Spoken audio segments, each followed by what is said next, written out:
We're now joined by the head coach of the Washington State football team, Kirby Moore. Kirby, thanks for coming in here. What's it like, though, to be in Seattle, not stumping for the Huskies because you spent a year at UW under Chris Petersen?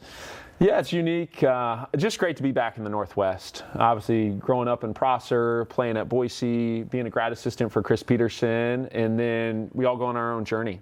And going to Fresno for 6 years, being in the SEC, at Missouri for 3 seasons, and now coming back to the Northwest. My wife being from Prosser, it's incredible. Yeah, I mean, awesome. And you talk about all your experience in the eastern half of the state of Washington also.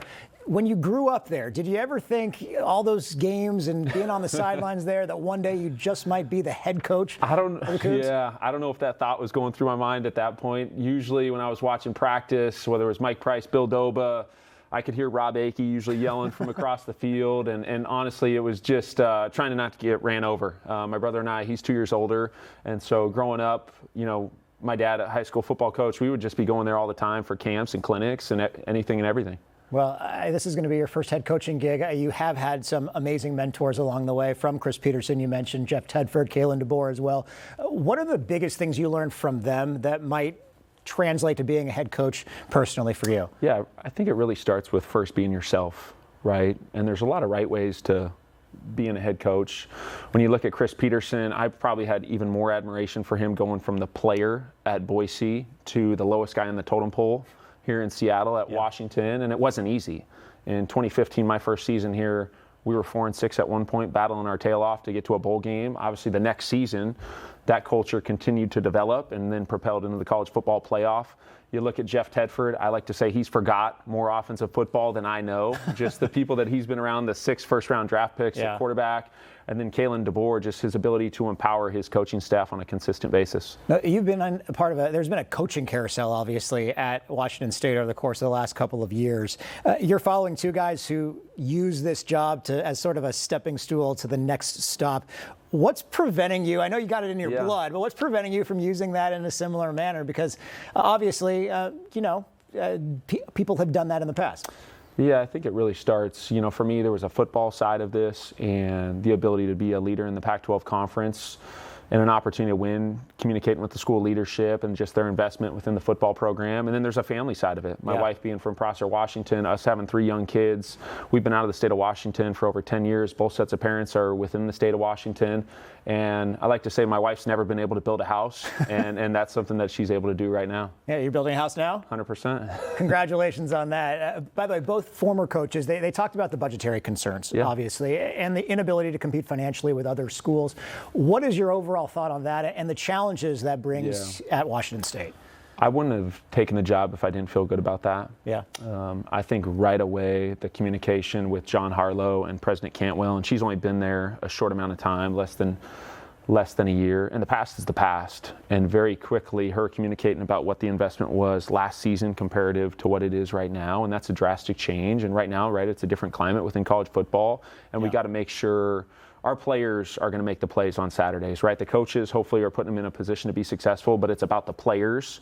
And naturally, there's a player acquisition side of retention and acquiring players through the portal, and they've helped us tremendously. What is it about Washington State that you want to sell potential recruits on? Because, I mean, your history in Eastern Washington gives you a really good perspective on that in general. Yeah, I just think it's a great area for you to narrow your focus, right? And there's a lot of really good places to go to school. I'll be the first to say that. But, Pullman itself, I think community-based, you go anywhere, right? It's go Cougs.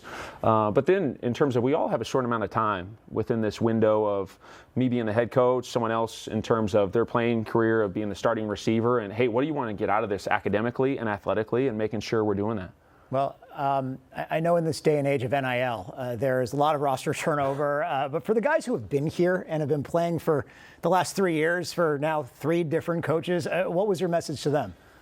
Yeah, meeting them where they're at. Yeah. Right. I understand. I walked into a team meeting with 105 guys looking at me like, what the heck?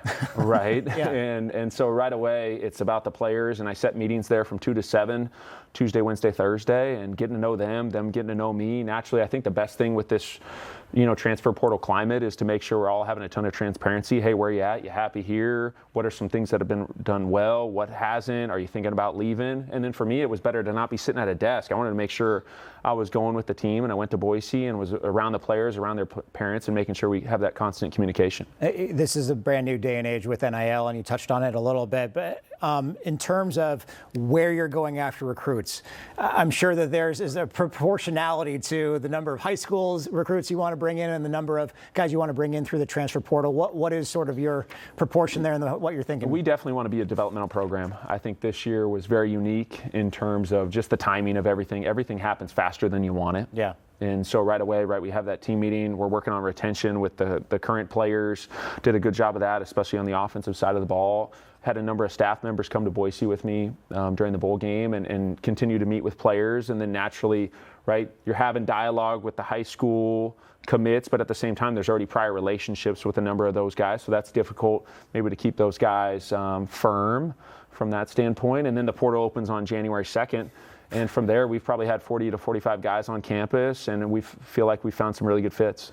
Is your head still spinning, or do you feel like you're finally settled into this new gig? I think we're finally getting settled in. My kids are actually with my parents in Richland right now, so they're going to get up to Pullman here this weekend and get everything situated from a family standpoint. Well, your first game, it looks like, and the schedule isn't officially out, but it looks like that first game is going to be at Husky Stadium, a rivalry matchup against the Huskies. What is your thought on just starting your head coaching career in a rivalry game like that at the opposing fields? Yeah, it's a great opportunity. It's a great opportunity and something that I think our players can look forward to throughout this offseason, and is going to help us continuously develop that elite edge through this offseason period. And it's going to be a big game, and I can't wait for the Cougs to come out. And finally, because we're about 10 days away from the Super Bowl, you got a Super Bowl prediction, and I know you've got the NFL ties with your brother. I'm going to go with the home team here. I'm going to go with the home team. We went to the playoff game versus the 49ers, and just that environment and in terms of their ability to run the football and stop the run, I think that's going to show up in a big way. Well, we look forward to it. Thank you for coming in here and joining us today. All the focus right now is on the Seahawks, but in just a few months, it's going to be on the Huskies and the Cougs as well. Congratulations on the new coaching gig, and best of luck in Pullman. Thank you. Go Cougs.